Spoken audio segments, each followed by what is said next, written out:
to be more restrictions? Everybody, thanks for making yourselves available at short notice and coming up to the Ministry of Health.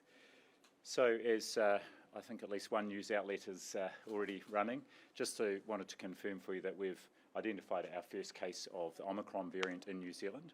This is a person who is in managed isolation in Christchurch. The person arrived in New Zealand on a flight from Germany via Dubai. That landed in Auckland, and then the people on that flight were transferred to Christchurch on a chartered domestic flight with all our usual protocols, and all the people on that flight are in 2 separate hotels in Christchurch. This person was tested on day 1. The positive test result on day 2 was reported. That was on the 12th, and actually the case was reported on the 13th in our numbers as a case that had come from the border. There's one other case that has already been confirmed from that flight on day 01 testing, but the whole genome sequencing on that other case shows it's Delta strain. So we're doing urgent whole genome sequencing on all our cases at the border, and we fully expected we would find a case of Omicron, and in fact we are treating every border-related case as if it were Omicron until proven otherwise. So saying, we have good protocols in place that are designed to stop the virus getting across the border. They've served us incredibly well with what we know is already a transmissible variant, that's Delta, and the team has had a very good look at our protocols over this last week. The one change we have made is that if there is an Omicron variant case at the border, then everybody who is on that flight is considered a close contact. That's on both the international flight and the domestic flight as well. And everyone on the floor of the hotel where they are staying is considered a close contact, and they complete their full 10 days in the managed isolation facility at this point. While we just await further data about Omicron, that's our interim approach, and that is the approach we are taking in this case. So that's really all the information I have available at the moment, but I'm open to questions, and if I've got other information I haven't yet disclosed, I will happily do so. We know how Delta got into the community, that jump over a fence. What precautions are in place to stop that happening? Yes, so obviously our very good infection prevention control protocols that are in place, the regular testing, which is still day 1, 3, 6, and for those people who are staying on for their full 10 days, they will have their day 9 test in MIQ and will need that result back before they can go. And this case will stay for a full 14 days in MIQ. So again, that's part of our new protocol. So we've had hundreds of highly transmissible Delta cases in MIQ through, and we've had just the one that's jumped the border. So we have every intention of keeping Omicron out of the country for as long as possible. Are we prepared for Omicron? I think we're very well prepared, as I've said, and even every time we get a case like we did have that did cross the border back in August, we review all our protocols. We still do the regular auditing. The staff, as you well know, are highly trained, and the infection prevention protocols are there and in place. And in addition, we've put in place just these additional interim measures to really just, while we find out more about this variant, which the information is coming through every day, we will know a lot more even in a week or two, just to put that extra safety net of ensuring that all the close contacts do that full 10 days in managed isolation. And are other people in the MIQ where this has been found at risk, given how transmissible this variant is? Well, with those protocols in place, the IPC protocols, and really strict, and particularly we still have that the part of that protocol is that people can't leave their room until that day 01 test result is back. And so as soon as this person's came back positive, they were moved into a quarantine facility. So we think there's very, very little risk to others in the MIQ facility, both staff and people who are staying there. So are you taking additional measures to testing staff or bus drivers, or trying to make sure that you're wrapping around any possible spread?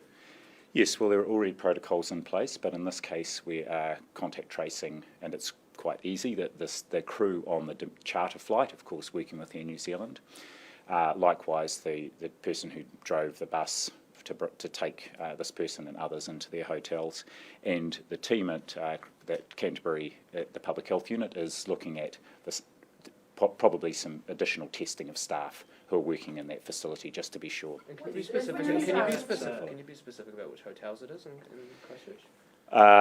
I don't actually know the name of the hotel, so I can't say, but the person's now been moved from the managed isolation facility to a different facility which has a quarantine wing, and I can't just remember the names of them off the top of my head. Do you know if the PCR test result that they returned had that S gene dropout that we've seen with Omicron, and is that something that the ministry is using to try and monitor for Omicron and MIQ before the sequencing comes in?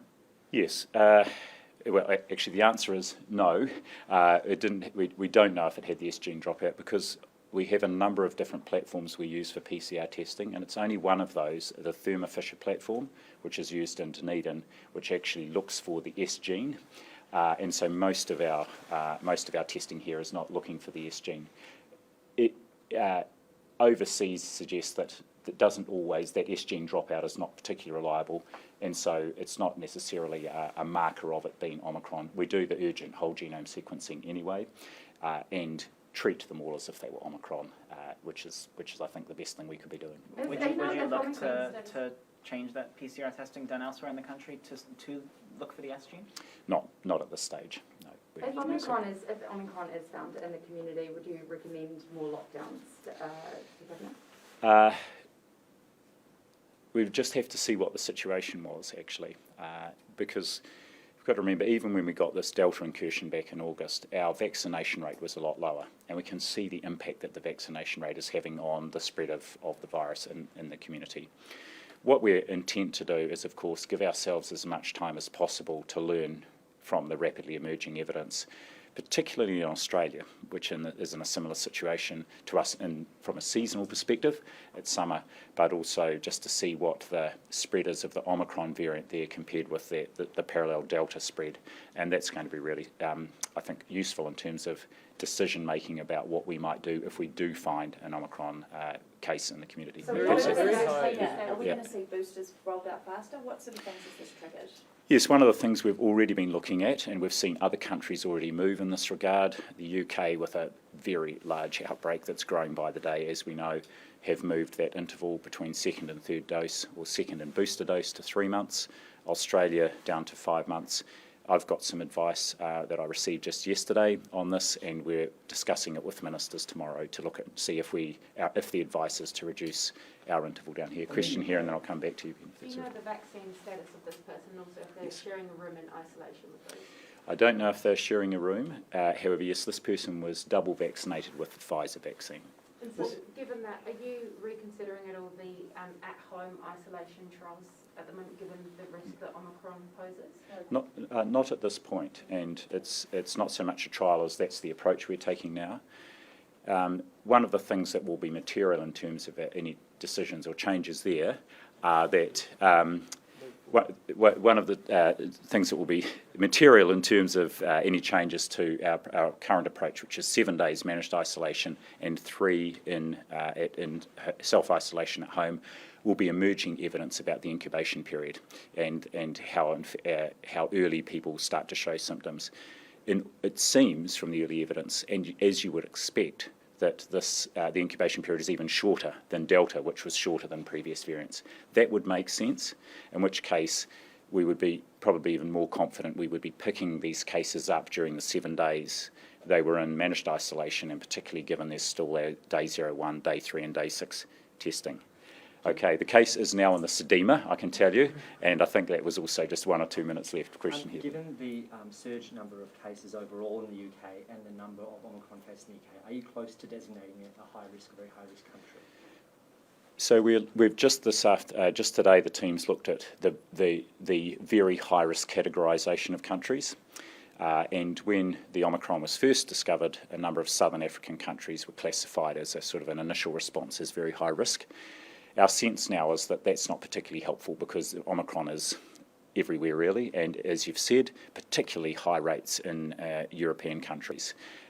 The ones that are doing a lot of genome sequencing are finding high numbers, and it's almost certainly at similar rates in other countries. So it's in this sense, we don't think that the very high risk categorization is particularly helpful in terms of determining whether countries should or shouldn't have different approaches when people come here. So we'll just probably move to a similar approach to all countries. Dr. Bloomfield, yep, sorry, please. what's your message to Cantabrians who are about to go on Christmas break?